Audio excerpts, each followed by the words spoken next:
मित्रों नमस्कार। आज एक नई श्रृंखला की शुरुआत की जा रही है, चरक संहिता अध्ययनम।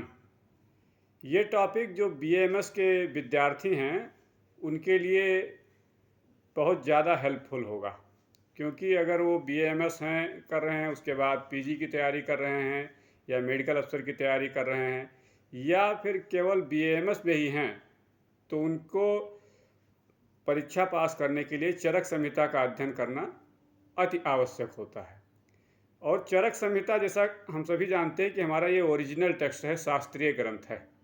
इसमें जो ओरिजिनल संस्कृत में टेक्स्ट कहे गए हैं उसको जानने में स्टूडेंट को बहुत ज़्यादा प्रॉब्लम आती है। इसीलिए ये श्रृंखला उनके लिए स्टार्ट की गई है, जिससे वो इसका लाभ उठा सकें। तो चरक संहिता में पहला स्थान है सूत्र स्थान। सूत्र स्थान में प्रथम अध्याय दीर्घन जीवितीय अध्याय, दीर्घ जीवन की इच्छा से जो अध्याय लिखा गया। अब इसमें यह है कि दीर्घ जीवन की इच्छा से क्यों अध्याय लिखा गया। इसमें यह है कि जब संभाषा परिषद हुई, उसमें महर्षि लोग या इकट्ठा हुए हिमालय पर्वत के पार्श्व पे, तो उन्होंने निर्णय लिया कि जो प्राणी हैं वो रोगों से पीड़ित हो रहे हैं। अब उन रोगों को दूर करने का उपाय क्या है। कोई मेडिसिन तो कोई जानता नहीं था पहले, और ना कोई मेडिकल साइंस था, केवल आयुर्वेद ही था उस समय। तो उनमें इच्छा हुई कि इन रोगों को शांत कैसे किया जाए, उसकी मेडिसिन या उसके उपाय कौन बताएगा हमको। इसीलिए दीर्घ जीवन की इच्छा, क्योंकि जब इंसान पैदा होता है तो उसकी एक प्राथमिक इच्छा होती है प्राण ऐसना, जिसको कहते हैं कि वो लंबी आयु जीवित रहे, जिससे वो धर्म अर्थ काम की प्राप्ति कर सके। तो इसलिए दीर्घ जीवन की इच्छा से यह अध्याय लिखा गया है। अथातो दीर्घ द्वितीयम अध्यायम व्याख्यास्यामः इतिहा भगवान आत्रेय। इस प्रकार अब दीर्घन जीवितीय अध्याय की व्याख्या की जाएगी, जैसा कि भगवान आत्रेय ने कहा गया था। आत्रेय उपदेष्टा कहे गए हैं चरक संहिता के, आयुर्वेद के प्रवर्तक ऋषियों में से एक है। तो दीर्घन जीवितीय अध्याय की व्याख्या की जाएगी, और वैसे की जाएगी जैसे कि महर्षि आत्रेय ने कहा। दीर्घन जीवितम अन्विच्छन् भरद्वाज उपागमत इंद्रम उग्र तपा बुद्ध्वा शरण्यम अमरेश्वरम। अब जब संभाषा परिषद शुरू हुई, वहाँ पे महर्षि लोग इकट्ठा हुए, तो इसमें हुआ कि कौन जाएगा आयुर्वेद का ज्ञान प्राप्त करने के लिए इंद्र के पास। वहाँ पे दीर्घ जीवन की इच्छा से महर्षि भरद्वाज ने निर्णय किया, अपने आप से उन्होंने बताया कि मुझको इस कार्य के लिए लगाया जाए। मैं इंद्र के पास जाऊंगा और वहाँ को से आयुर्वेद का अध्ययन करके आऊँगा।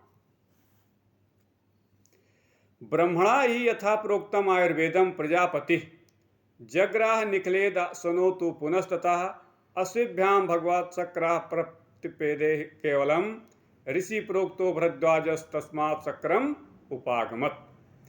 ब्रह्मणा ही यथा प्रोक्तम, आयुर्वेद की जो ओरिजिन हुई है वो ब्रह्मा जी से मानी गई है। तो यहाँ पे बताया गया है कि जिस प्रकार आयुर्वेद को ब्रह्मा जी ने प्रजापति को पढ़ाया था, दक्ष प्रजापति को पढ़ाया था, ठीक उसी प्रकार अश्विनी कुमारों को दिया गया। अश्विनी कुमार 2 भाई थे, उनको दिया गया, और अश्विनी कुमारों से इंद्र को संपूर्ण ज्ञान आयुर्वेद का दिया गया।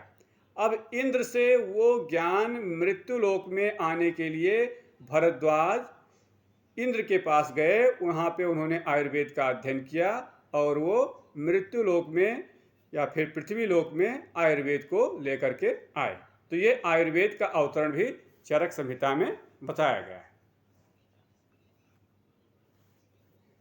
विघ्न भूता यदा रोगा प्रादुर्भूता शरीरिणाम तप उपवास अध्ययन ब्रह्मचर्य व्रत आयुषाम तदा भूतेश अनुक्रोशम पुरस्कृत्या महर्षयः समेता पुण्यकर्माणा पार्श्वे हिमोतः शुभे। विघ्न भूता यदा रोगा, जो रोग उत्पन्न हुए हैं वो विघ्न स्वरूप हो गए हैं, क्योंकि जो प्राणी हैं उनको न तप करने दे रहा है, ना कोई कार्य करने दे रहा है, उनके कार्यों में रुकावट उत्पन्न कर रहा है। ऐसे शरीरधारियों के शरीर में वो रोग उत्पन्न हो गए हैं, जो उनके तप में, उपवास में, अध्ययन में, ब्रह्मचर्य में और व्रत में और उनको आयु प्राप्त करने में अवरोध उत्पन्न कर रहे हैं, ऑब्स्ट्रक्शन उत्पन्न कर रहे हैं। इसीलिए सारे महर्षिगण हिमालय पर्वत के पार्श्व में इकट्ठा हुए और वहाँ पे ये संभाषा करने लगे, मीटिंग करने लगे कि इन रोगों को कैसे दूर किया जाए। अब उसमें कौन कौन से महर्षि इकट्ठा हुए, पूरी लिस्ट बताई गई है। अंगिरा, जमदग्नि, वशिष्ठ, काश्यप, भृगु, आत्रेय, गौतम, सांख्य, पुलस्त्य, नारद, अगस्त्य, वामदेव, मार्कंडेय, आश्वालायन, पारिच्छी, भिक्षुरात्रेय, भरद्वाज, कपिंजल, विश्वामित्र, अस्मर्थ, भार्गव, च्यवन, अभिजित, गार्ग, सांडिल, कौंडिल, देवल, गालो, इन सारे महर्षियों ने वहाँ पे संभाषा परिषद में भाग लिया और ये निर्णय लिया कि कौन वहाँ पर जाएगा इनसे आयुर्वेद का अध्ययन करने के लिए।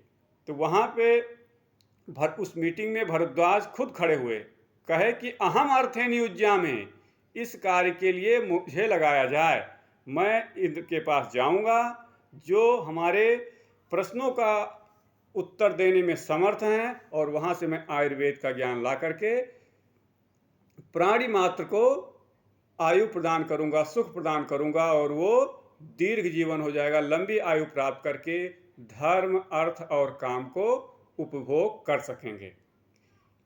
आज का टॉपिक इतने ही तक, उसके बाद नई श्रृंखला में अगले टॉपिक पे बताया जाएगा। धन्यवाद।